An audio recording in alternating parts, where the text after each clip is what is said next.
اس پہ بات نہیں کرتے. NFC سب سے بڑا مسئلہ, گیس سب سے بڑا مسئلہ ہے کراچی کا, بجلی سب سے بڑا مسئلہ ہے, لوڈ شیڈنگ اور لوڈ شیڈنگ بل آتے رہتے ہیں, اور سب سے زیادہ ایگریکلچر واٹر جو ہے, زرعی پانی نہیں ملتا سندھ کو, اس سے بھی امپیکٹ سندھ کے اوپر مرتا ہے. اس کے اوپر سیاسی جماعتیں خاموش کیوں ہیں؟ لیکن میرے صاحب یہ تو ہم بارہ کہتے رہتے ہیں, اسمبلی میں بھی کہتے رہتے ہیں, ہم ان کو کہتے ہیں کہ بھائی آپ سندھ کی نمائندگی کر رہے ہیں, خاص طور پر کراچی سے جو الیکٹ ہوئے ہیں. میں تو زیادہ یہ کہوں گا کہ وہ سب سے زیادہ جو چیمپئن بنتے ہیں MQM والے بنتے ہیں, اور وہ وفاقی حکومت میں بھی ہیں. PTI والے تو ہیں, ان کی جیسے بھی آئے وہ بھی آپ کو پتہ ہے الیکشن میں کس طرح جیت کے آئے, اس پہ تو زیادہ تبصرہ کرنا ہی مناسب نہیں ہے. باقی یہ ہے کہ MQM وہاں پر بیٹھی ہوئی ہے, نہ تو کے الیکٹرک میں اتنی لوڈ شیڈنگ ہے اس پہ بات کرتے ہیں, نہ گیس پوری انڈسٹری بند ہو رہی ہے, آپ کو پتہ ہے. ڈاکٹر صاحب ایک سیکنڈ میں اس پہ آؤں, ڈاکٹر ہما بقائی کو ان کر لوں. ڈاکٹر صاحب میرے ساتھ ڈاکٹر ہما بقائی صاحبہ, انٹرنیشنل افیئرز کی ماہر ہیں, اینکر پرسن ہیں, جرنلسٹ ہیں سینئر. میں آپ کو ویلکم کرتا ہوں اپنے شو میں. شکریہ. میڈم, جس طرح آج کا فیصلہ آپ نے دیکھا, FATF کا فیصلہ, پاکستان ابھی بھی گرے لسٹ میں, کیا کہیں گی؟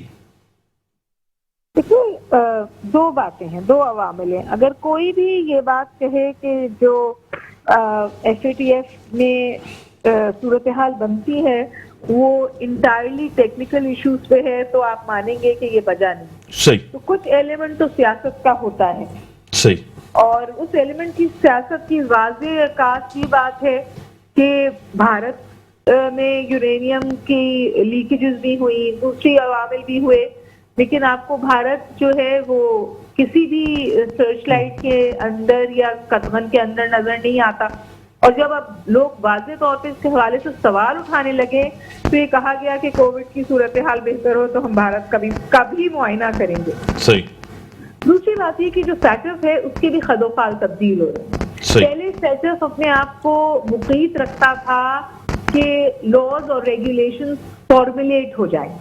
اب وہ اس کی حیت تبدیل ہوئی ہے, اور اب وہ بات کرتا ہے کہ یہ آپریشنلائز کیسے ہوں گے, یہ گراؤنڈ پہ کیسے کام ہوا. اور اسی لیے آپ نے دیکھا کہ ایک شق میں کمی کی وجہ سے پاکستان کو گرے لسٹ میں رکھا گیا ہے. اور اس پہ نہ تو سیاست کرنی چاہیے اور نہ بہت شور مچانا چاہیے. وہ اس لیے کیونکہ اس سے جو پاکستان کی معاشی صحت ہے اس پر کوئی فرق نہیں پڑتا پاکستان. اور دوسری اہم بات یہ کہ پاکستان نے جو لائحہ عمل جس کے تحت وہ فیکٹرز کو 2 سال کہے گئے, وہ کہہ رہے ہیں ہم 1 سال میں باہر لے آئیں گے. اور مجھے افسوس سے یہ بات کہنی پڑتی ہے کہ میں نے کچھ ابھی اسٹیٹمنٹ سنے جہاں اپوزیشن ایک ایسی چیز جس سے ریاست پاکستان کو نقصان ہوتا ہے یا ہو سکتا ہے کسی غیر ذمہ دار اسٹیٹمنٹ سے, وہاں سیاست کی جا رہی ہے. فیکٹرز ریاست کا مسئلہ ہے, کیونکہ اگر فیکٹرز میں پاکستان خدا نہ خواستہ بلیک لسٹ میں جاتا ہے کسی بھی وجہ سے تو اس سے پوری معیشت گرتی ہے. میں سمجھتی ہوں کہ اچھا ہوتا کہ پاکستان نکل آتا. تمام چیزیں اس بات کی عکاس تھی کہ نکل آنا چاہیے, لیکن سچویشن انڈر کنٹرول ہے اور اس کو اسی طور دیکھنا چاہیے. میڈم ایک چیز تو جس طرح آپ نے کہا, 2 چیزیں اس میں اور بھی ذکر ہوں. ایک تو منی لانڈرنگ اور ٹیرر فائنینسنگ, ایک پوائنٹ میں یہ چیز آتی ہے. دوسرا 7 نکاتی ایجنڈا دیا گیا ہے 1 سال کے لیے, کیا کہیں گی ڈاکٹر صاحبہ؟ یہ میں نے آپ سے کہا نا کہ جو فیکٹر کی حیت ہے وہ تبدیل ہو رہی ہے, وہ آپریشنل ایشوز کو بھی دیکھتا ہے. اس کے ساتھ ساتھ میں آپ سے یہ بھی گزارش کروں کہ پاکستان بڑی ٹائٹ روپ واکنگ کر رہا ہے. یہ فیکٹر کے حوالے سے یہ بات بھی آ رہی تھی کہ کچھ رپورٹس آئی تھی جہاں یہ پتا چل رہا ہے کہ جو افغانستان میں کچھ اسپوائلرز ہیں یا جو پاکستان میں فنڈنگ اور ریکروٹس کو جو ہے ریکروٹس بلوچستان میں کر رہے ہیں, تو اس نے بھی تھوڑا سا شک و شبے میں ڈالا پاکستان کا گرے لسٹ سے وائٹ لسٹ میں جانا. ہم سے یہ بھی کہا گیا ہے کہ کچھ 1300 لوگ ہیں جو UN ڈیزگنیٹڈ ٹیررسٹ ہیں, ان کو بھی سزا دینے کی ضرورت ہے. تو میرا خیال ہے کہ ہمیں اب اس طرح سے رسپونڈ کرنے کی ضرورت ہے. حماد رضا صاحب کا میں نے ابھی اسٹیٹمنٹ سنا تھا, انہوں نے کہا کہ ہم 2 سال کی نسبت 1 سال میں یہ سب چیزیں کر پائیں گے. Terror financing is a serious issue. Pakistan cash economy ہے, ہمیں ڈاکیومنٹڈ اکانومی کی طرف بڑھنا پڑے گا. اب یہ خواہش نہیں ہے, یہ ضرورت ہے پاکستان کی معاشی بقا کے لیے. بڑی مہربانی آپ نے ڈاکٹر صاحب ٹائم دیا. ڈاکٹر صاحب پھر میں آپ کی طرف آؤں گا. وہی چیزیں جو ایشوز ہوتے ہیں, سندھ کے ایشوز ہیں, اس کے اوپر تو ساتھ ہوں سب, کیا کہیں گے؟ دیکھیں بات یہ ہے کہ تھوڑا بہت میں اس پہ بات یہ کروں کہ یہ جو ہے میں جو سمجھتا ہوں کہ پاکستان کے حوالے سے بات کروں گا. پاکستان نے وہ سارے اسٹیپس اٹھائیں, میرے خیال میں ان کو گرے لسٹ میں نہیں رکھنا چاہیے تھا. باقی یہ انہوں نے رکھا ہے. میں یہ سمجھتا ہوں کہ یہ پولیٹیکلی ایک ہے مسئلہ. ادروائز پاکستان کے لیے میرے خیال میں اتنے مسائل نہیں ہیں جو پاکستان کے لیے کہے جا رہے ہیں. باقی سندھ کے حوالے سے جو آپ کو پوچھ رہے ہیں, سندھ کے حوالے سے ہم نے تو اوپن رکھا تھا. ہمارا یہ پروگرام تھا کہ ہم 29 تک جو ہے وہ اس کو بجٹ کو پاس کریں گے, اور یہی ہمارا اندازہ بھی تھا جس طرح میں نے آپ کو کہا کٹ پوشن وغیرہ. افسوس کی بات یہ ہے کہ بالکل پہلے یہ جو پرانی MQM تھی وہ بھی اپوزیشن میں رہی ہے, اور پیپلز پارٹی بھی اپوزیشن میں رہی ہے, اور گورنمنٹ میں بھی دونوں ساتھ رہے ہیں. گورنمنٹ میں بھی ساتھ رہے ہیں. تو یہ اب اور کچھ بھی نہیں ہے. اور ان کو پتا ہے کہ ابھی بلدیات کا حال, خاص طور پر MQM کے حوالے سے میں آپ کو گزارش کروں کہ ان کو پتا ہے کہ ابھی بلدیات کے الیکشن ہونے جا رہے ہیں اور پورے ملک میں ایک ماحول بن رہا ہے. اور اس حوالے سے اب یہ صوبے کا بھی چورن بیچیں گے اور احتجاج بھی کریں گے. اب پھر یہ جی مہاجر کے نعرے بھی لگائیں گے پھر, تاکہ لسانی بنیاد پہ لوگوں کو جو ہے اکسایا جائے اور لوگوں کو یہ کہا جائے. اب لوگ جو بھی سمجھ گئے جتنے بھی ہیں وہ بھی یہ سمجھتے ہیں کہ بھائی ہم آپس میں بھائی بہن ہیں اور ایک ہی صوبے کے رہنے والے, ایک ہی ملک ہیں. میرے خیال میں اب نہ تو ایون کوئی یہ کوشش کرے سندھیوں کو مہاجروں سے لڑانے کے لیے یا مہاجر کو سندھیوں سے لڑانے کے لیے. دونوں جو ہیں یہ آپس میں بات سمجھ گئے. یہ آپ بھول جائیں, ابھی انشاءاللہ تعالیٰ ان کا آپس میں جھگڑا نہیں ہوگا. بڑی اچھی بات کی. میرے ساتھ تنویر تونیو صاحب ہیں, SSP شکارپور, میرے ساتھ ٹیلی فون لائن پہ ہیں. SSP صاحب میں آپ کو ویلکم کرتا ہوں اپنے شو میں. Thank you. بڑی مہربانی, آپ نے ٹائم دیا. ایک آپ بہادر آفیسر ہیں اور آپ جہاں بھی رہیں آپ نے انشور کیا ہے امن امان کو, اور شکارپور یعنی کہ کچے کا ایریا بڑا اہم رہا ہے. آپ کے آنے کے بعد کافی چیزیں بہتر ہوئی ہیں. آگے کیا پلان ہے, کیا رکاوٹیں ہیں SSP صاحب؟ دیکھیں, سب سے پہلی بات یہ ہے کہ شکارپور ڈسٹرکٹ ہے وہ کافی ٹائم سے لائن آرڈر کا جو مسئلہ تھا وہ چل رہا ہے, اور میری پلاننگ یہ ہے کہ یہاں پہ مستقل امن قائم ہو. صحیح. بہت بڑا چیلنج ہے. سندھ کا وہ ڈسٹرکٹ ہے جہاں پہ سب سے زیادہ کرائم اور لائن آرڈر کا مسئلہ ہے, اور الحمدللہ آپ نے جیسے کہ بتایا بھی ہے, اور انشاءاللہ ہم کوشش بھی کر رہے ہیں کہ کم سے کم عرصے میں مستقل بنیادوں پہ لائن آرڈر کو ٹھیک کیا جائے. اس لیے تھوڑے سے کچھ پلانس ہیں میرے. ایک تو کچے کا آپریشن جو سب سے پرائرٹی ہے جس کو ہم دے رہے ہیں وہ ہے وہ کڈنیپنگ.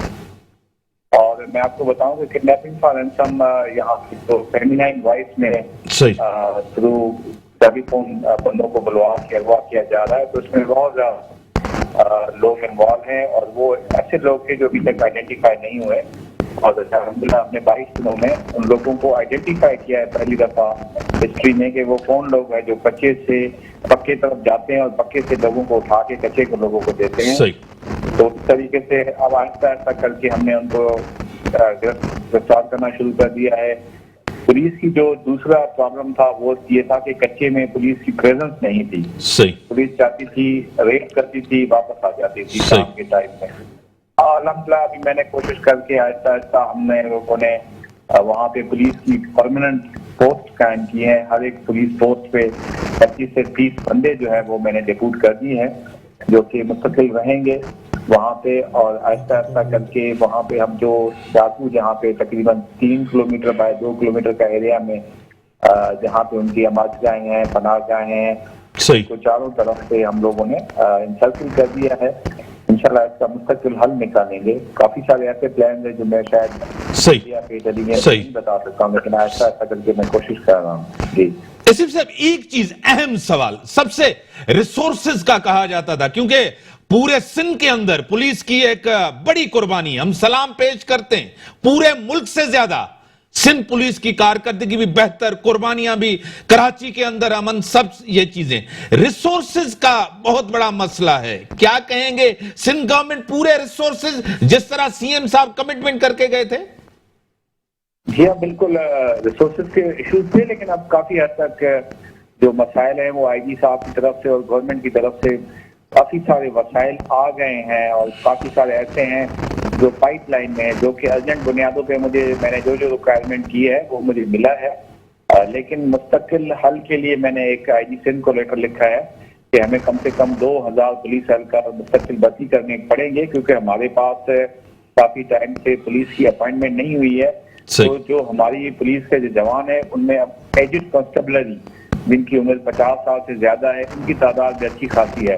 تو میں نے ابھی یہ ریسنٹلی ایک لیٹر لکھا ہے آئی جی صاحب کو کہ ہمیں یہاں پہ اگر پرماننٹ ایک قسم کی حل کی جب ہم جا رہے ہیں کم سے کم 2000 نوجوان پولیس افسروں کو بھرتی کیا جائے، وہ ظاہر سی بات ہے این ٹی ایس کے ذریعے ہوں گے، ان میں 1 سال لگ جائے گا، لیکن تب تک اس پاس کے ارینجمنٹ کے گورنمنٹ آف سندھ نے بھی ریسورسز دے دیے ہیں اور سب سے بڑا پولیس نے بھی ریسورسز جو میں نے ان سے مانگے ہیں وہ دے دیے ہیں۔ اور میں آپ کو تھوڑے سے شیئر کر دوں کہ خانپور کا روڈ ہے جو کہ انڈس ہائی وے ہے، اس میں لاسٹ 22 دنوں سے کوئی ڈکیتی نہیں ہوئی، کوئی ڈکیتی کی ایکسپیکٹ نہیں ہوئی، کو جس طریقے سے ہم محافظ میں لے کے رکھا ہوا ہے وہ بھی وہاں سے باہر نہیں آ سکے۔ اور اس سے پہلے جو مسائل تھی اس میں تقریباً ہر تیسرے دن انڈس ہائی وے میں طوفان ہو جاتا تھا، وہاں پہ فائرنگ ہوتی تھی، ڈرائیوروں کو خاص طور پہ لوٹا جاتا تھا، وہ ہم نے تقریباً 22-24 دنوں سے کوئی اس قسم کا انسیڈنٹ نہیں ہوا ہے۔ تو ریسورس مل گئے ہیں اور انشاءاللہ جو گورنمنٹ نے توقعات اہم رکھی ہیں اس سے میری پوری کوشش ہوگی۔ تنویر صاحب آپ کے ساتھ پورا سندھ ہے، پوری سندھ کی دعائیں آپ کے ساتھ ہیں، آئی پراؤڈ آف یو، آپ ایک بہادر، سچے، ایماندار اور ڈائنامک آفیسر ہیں۔ ڈاکٹر سوراب سرکی صاحب بیٹھے ہیں، وہ ضرور اس کے اوپر ریسپونڈ کریں گے۔ ڈاکٹر صاحب امیر صاحب، بات یہ ہے کہ تنویر تنیو صاحب جس طرح آپ نے کہا کہ بہت اچھے افسر ہیں، اور میرا تو یہ علاقہ ہے، روز میرا وہاں سے جانا آنا ہوتا ہے، کیونکہ سکھر یا لاڑکانہ، جیکاباد یہ گیٹ وے کے شکار پر جب سے یہ آئے تو بالکل کرائم رینسم کا تو کوئی نہیں ہوا ہے، لیکن وہ جو پہلے چھوٹے موٹے روڈ پہ کرائم ہوتے تھے وہ بھی بالکل نہ ہونے کے برابر ہے۔ پہلی بات تو یہ ہے کہ یہ اپریشیٹ کرنا پڑے گا۔ سر بریک کا ٹائم ہوا ہے، میں بریک کا ٹائم ہو گیا، بریک کے بعد آتے ہیں، ڈسکشنز کو آگے بڑھاتے ہیں۔ ویلکم ڈاکٹر صاحبہ، آپ نے یہ چیزیں دیکھی، ساری سنی، آپ ایم این اے رہ چکی ہیں، آپ کو کیا لگ رہا ہے سندھ کے ایشوز کے اوپر سب سیاسی جماعتیں، حقوق کے اوپر سب سیاسی جماعتیں ایک کیوں نہیں ہوتی؟ دیکھیے، سب لوگوں کا اپنا اپنا ایجنڈا ہے اور اس ایجنڈے پہ ان کی اپنی ذات ہے، اس کے ایجنڈے پہ عوام کہیں نہیں ہے۔ اور اس کا تو واضح ثبوت جو ہے یہ ابھی سندھ میں کہ اسمبلی میں جو ابھی بجٹ پاس ہوا ہے اس میں آپ نے دیکھ لیا کہ یہ جتنی بھی سیاسی جماعتیں ہیں یہ سب جو ہیں یہ بات کرتی ہیں، لیکن جو پراپر فورم ہے اس فورم پہ بات نہیں کرتی۔ ایک چیز میں ابھی میرے بھائی نے بھی یہ بات کی ہے کہ صوبے کی بات کر رہے ہیں اور صوبے کا چورن بیچا جا رہا ہے۔ آپ یہاں 4 صوبے بنا دیں، معاملات پھر بھی ٹھیک نہیں ہوں گے۔ جو مصطفیٰ کمال صاحب نے جو بات کی ہے، انہوں نے کہا ڈیولیوشن آف پاور ہونی چاہیے۔ جب تک کہ آپ کی ڈیولیوشن آف پاور نہیں ہوگی یہ کبھی بھی معاملات ٹھیک نہیں ہوں گے۔ ہمارا ایم کیو ایم نے کبھی این ایف سی سے پی ایف سی کا تو کبھی کوئی بات نہیں کی، سینسس کے اوپر کبھی انہوں نے کوئی ایک احتجاج کیا، کچھ بھی نہیں انہوں نے تھے۔ Local government empowered local government system پہ کبھی انہوں نے کوئی بات کی ہے، اس لیے کہ وہ ان کی پرائورٹیز میں یہ چیز نہیں آتی۔ تو میں یہ سمجھتی ہوں کہ جب تک کیریکٹر کے لوگ نہیں آئیں گے اسمبلیوں میں، جب تک کہ پراپر لیجسلیشن نہیں ہوگی ریگارڈنگ ڈیولیوشن آف پاور، ایک چیز۔ دوسرا، جب آپ بات کرتے ہیں این ایف سی ایوارڈ کی تو اسی فارمولے پہ پی ایف سی ایوارڈ ہونا چاہیے تاکہ نچلی سطح تک تمام پیسے جو ہیں جو آپ نے بینرز بھی کراچی میں لگائے ہیں، بالکل لگائے۔ میرے ساتھ ٹیلی فون لائن پہ ہیں ڈاکٹر عمران شریف، ڈاکٹر ہیں، چیسٹ اسپیشلسٹ ہیں، امریکہ سے کووڈ اسپیشلسٹ ہیں۔ ڈاکٹر صاحب میں آپ کو ویلکم کرتا ہوں اپنے شو میں۔ Thank you Amir for the invitation. Doctor صاحب آپ نے بڑی ریسرچ بھی کی، ایک پورا سینٹر آپ کے انڈر تھا کووڈ کا، یہ پہلی بیماری تھی، اس کو آپ نے قریب سے دیکھا بھی ذرا۔ پاکستان میں آج ایک منسٹر نے کہا کہ 4th ویو آنے والی ہے، کیا کہیں گے سر؟ دیکھیں فورتھ ویو پاسبلٹی تو ہے، اس وجہ سے پاکستان میں اس وقت لوگ ویکسینیٹڈ نہیں ہوئے ہیں کیونکہ ویکسین اتنی اویلیبل نہیں ہے. میں آپ کو خالی اگزامپل دیتا ہوں کہ اس وقت امریکہ میں آلموسٹ 53% کی پاپولیشن جو ہے وہ فلی ویکسینیٹڈ، جس کا مطلب ہے کہ 2 ڈوزز لگ چکے ہیں ان کو، فائزر کے، موڈرنا کے، یا جو جانسن جانسن کی ایک ڈوز. اور جن لوگوں کو ایک شاٹ لگا ہے وہ کلوز ٹو 65% پاپولیشن ہے. اور ہمارے پاس جو ابھی منتھ آف مئی کا ڈیٹا آیا ہے اس میں لیس دین 150 ڈیتھس جو ہیں وہ کووڈ میں ہوئی ہیں ان لوگوں کو جو ویکسینیٹڈ تھے، اور ٹوٹل جو ڈیتھس ہوئی ہیں وہ 18,000. تو اس سے آپ اس چیز کا اندازہ لگا لیں کہ ویکسین اگر لگ جاتی ہے تو فورتھ ویو آنے کا چانس بہت ہی منیمل ہو جائے گا. لیکن اگر ویکسین نہیں لگتی تو یس فورتھ ویو آ سکتی ہے. ڈیلٹا ویریئنٹ پاکستان میں کافی پرومیننٹ ہو سکتا ہے اور نئے ویریئنٹ بھی آ سکتے ہیں. ڈاکٹر صاحب یہ اگر نیا ویریئنٹ آتا ہے، فورتھ ویو آتی ہے، تو کیا یہی ویکسین اس کے اوپر اثر انداز ہوگی؟ جی ہاں، اس وقت تک جو ہمیں دیکھنے میں آیا ہے کہ یہ ویکسین افیکٹو ہے جتنے بھی اب تک ویریئنٹس اویلیبل ہیں ہمارے سامنے.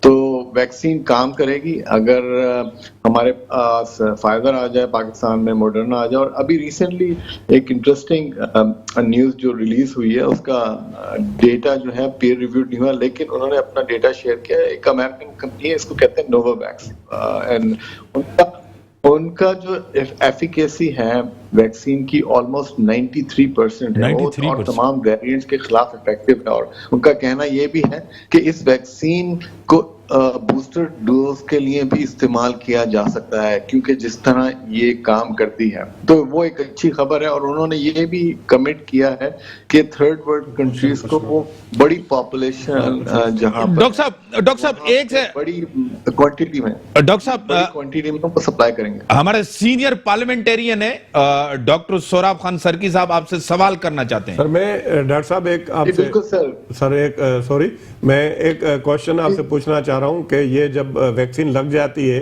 دونوں ڈوز، وہ سائنو فارم ہو، سائنو ویک ہو یا فائزر ہو، جو بھی ہو، لگ جائے تو اس کے بعد اگر دوسرا مطلب کوئی ڈوز لگوانا چاہے وہ لگوا سکتا ہے یا نہیں لگوا سکتا ہے؟ بوسٹر ڈوز جو آپ نے بات کی جس کی کتنے ٹائم کے بعد لگ سکتا ہے؟ دیکھیں آپ بہت اچھا سوال آپ نے کیا ہے، اور یہ اس چیز کو ہمیں کلیئرلی انڈرسٹینڈ کرنا چاہیے. وہ یہ کہ ایک تو جو ہمارے پاس ڈیٹا ہے فائزر کا، موڈرنا کا، سائنو فارم کا، آلموسٹ 6 منتھ کے اندر ہے، 6 مہینے سے 12 مہینے تک اس کی ایفیکیسی ہے. تو اب ہمارا جو آگے ہمارا فیوچر پریڈکشن ہے، موسٹ لائکلی بوسٹر کی ضرورت پڑے گی.